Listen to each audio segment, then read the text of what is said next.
Okay, so what are we looking at today? Today we have the Umarex GHK Glock 17 Gen 3, officially licensed. As you can see, got all the Glock markings, Glock 17 Austria 9x19, nice Glock markings on the mag. It is, as I said, the GHK model, or the premium model as it's sometimes branded, so it does come with the CNC steel slide, and it just feels solid. It feels like a proper handgun. I'm not going to lie. Predominantly my real world handgun usage has been mostly with Glock 17s, a little bit with the old 6R P226s, and a little bit with the Browning high powered pistol. So yeah, I am familiar with a real Glock 17, and this does feel like a real Glock 17. Magazines, really nicely made. They don't have the traditional follower on the front here, where you would see the BBs coming in, just to kind of maintain that realism look to them. Very lightweight, very similar, that's the word I was looking for, to the weight of a real Glock magazine. Overall, very nice. And also comparing it today to the Sig Proforce VFC M17 or 6R P320, again officially licensed, as you can see there, Sig P320 M17, and again, yeah, 6R on the magazine. But I don't know, it could be a geeky nerd point, but the M17 technically is the military designation for this pistol, and I'm, as far as I'm aware, the military version is actually the dark earth kind of peanut butter coloured version. And for this one, we're running CO2 magazines, and we also have the green gas magazine that it came with. It does have the extended magazine kind of look to it, which I'm not going to lie, I'm not a fan of. I prefer the magazines to sit flush, but that's entirely my preference. But yeah, overall, two pretty good looking pistols. Okay, so dug the boxes out. You can have a look at them. It's not an unboxing video, so I've already had them out of the box, but just to show you, good quality box I expect from Umarex. Obviously all the official licensing and branding, and I think this holographic sticker does, yeah, just kind of guarantee that it is a genuine Umarex product. Again, moving on to the Sig, again officially licensed product, so nice fully licensed Sig Proforce box with all the bells and whistles, M17 blowback, blah blah blah, on the back and on the box. First impressions, they're very good. I've had quite a lot of Umarex Glocks, always really impressed with them. They've always been really good, high quality. This is the first GHK version I've had, and yeah, just the look and feel of it is great. One thing I have always liked about the Umarex ones, again it's just a personal thing, is you can't see the inner barrel through the outer barrel. So appearance wise, it does have the appearance of a real Glock 17, just something to be aware of. And likewise, they've had a similar feature with the Sig. In the hand, nice comfortable grip on the Sig. I always find the 226 models and most Sig models, they sit obviously quite high, there's obviously quite a lot going on here above the kind of web of your hand, but yeah, it's not too big, not too blocky.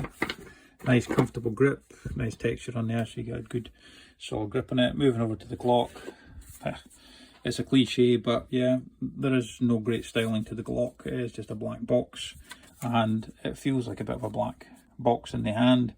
You've got the Mark, or sorry, the version 3 grip with the finger stipples and the stippling there on the strap. It's comfortable enough to hold. It's got a good aiming point to it on it.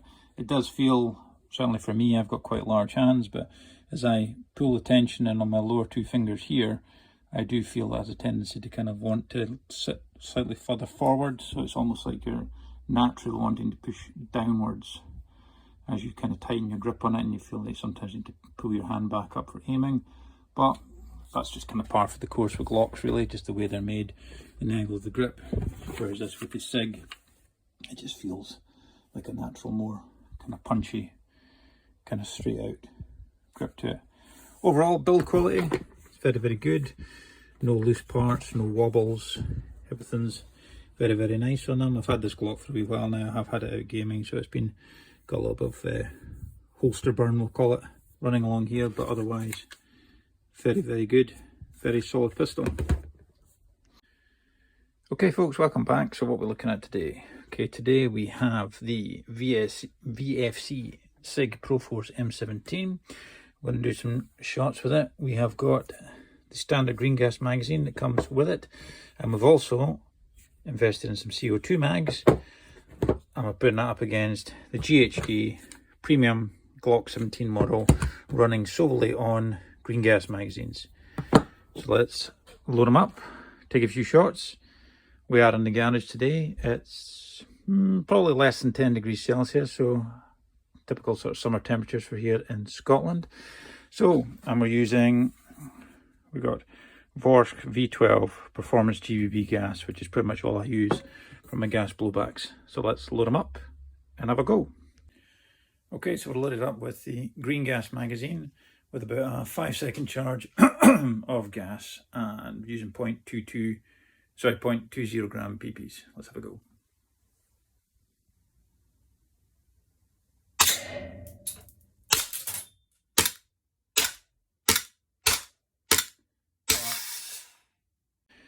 So not great there on the green gas, although I have heard a few things online about how these are, with the being professional training models, they need a little bit punchier with the CO2. As I said, it is a bit cold here, but nothing crazy temperature wise. Magazine's a reasonable temperature. So let's load up some CO2 and give it another go. So we're going for a fresh CO2 bulb, and again 0.20 gram BBs. Let's give it a whirl. Okay, and now for the CO2. This should hopefully be a little bit better performing. CO2 usually is in the colder temperatures, so let's give it a whirl.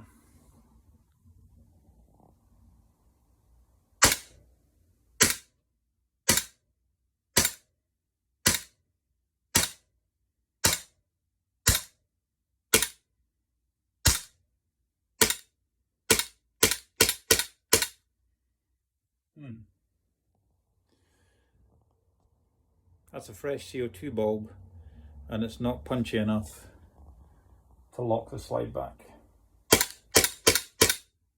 Yeah, that's not great for CO2. Yeah, normally CO2 is really quite punchy. Just confirm. Yeah, empty magazine, CO2 bulb, not enough punch to lock the slide back. That's disappointing. Right, let's give the GHK Glock a wee whirl. Green gas only for this one, don't have CO2 mags. Okay, so GHK, I'll get it right eventually, Glock 17. This is the premium model, so it does have a steel slide, which is obviously heavier than your normal Airsoft Glock slides. So, and green gas only. Same bottle as we used for the Mark 17, and exactly the same conditions, same BB weights. Let's give this one a whirl.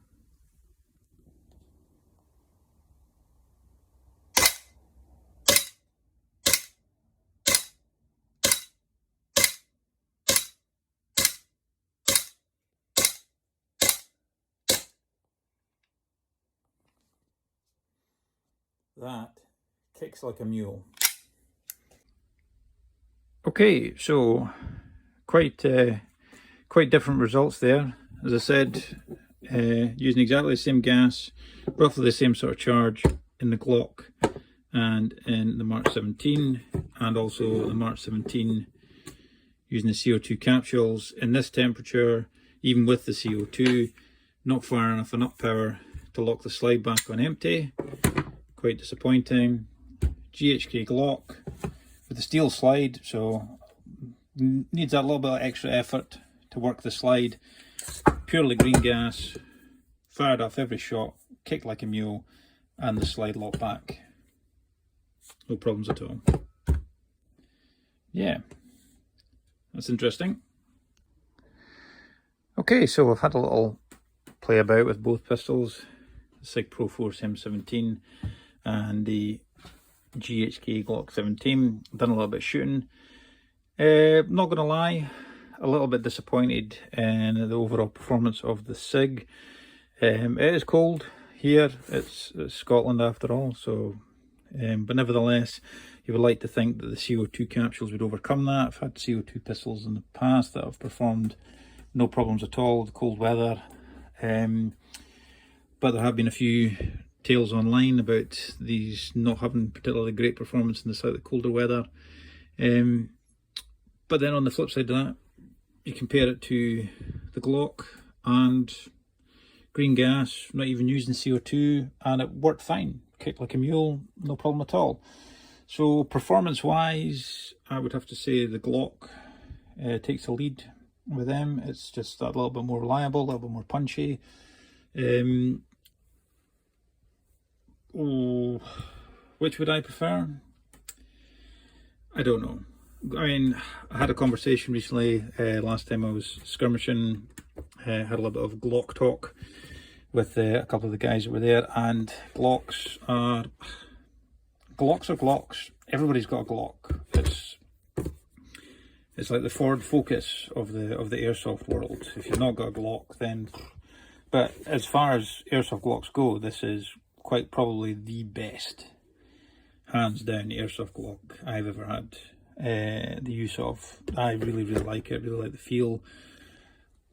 But as I said, the downside is it's a Glock. There's nothing original, there's nothing unique or outstanding about it, but it does what you need it to do. It works, simple as. If I got the same performance out of the Sig, that would probably be my favourite. It's nicer to hold in the hands, got a much comfier grip. It's still, even though it's now been adopted by the US military, it's quite a popular gun out there in the world. There's a lot of variations. I think WE also do a version of this as well, so it's not new, but it's still got an element of uniqueness to it. I guarantee if you go to an airsoft match, there won't be too many people running about with one of these, but I'll guarantee you throw a rock in any direction and you'll probably hit at least 3 people carrying a Glock. Maybe not this Glock, but a Glock. So in regards to stylings and looking cool and a nice little thing to have on the wall, then yeah, the Sig Proforce is great. I like it as much as I like the Glock. In regards to what I would be more comfortable carrying on my hip next time I'm out airsofting,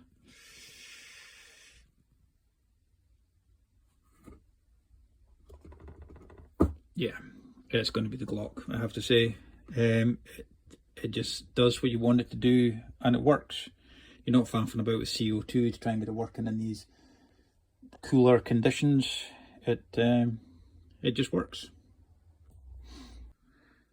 So thanks for tuning in to this video from ITG Airsoft, in the garage airsoft. We'll be hopefully putting up more videos in the not so distant future, just talking about a few things airsoft, running over a few basics, and yeah, possibly reviewing a few more riffs in the future. So thanks for watching, and catch you again soon.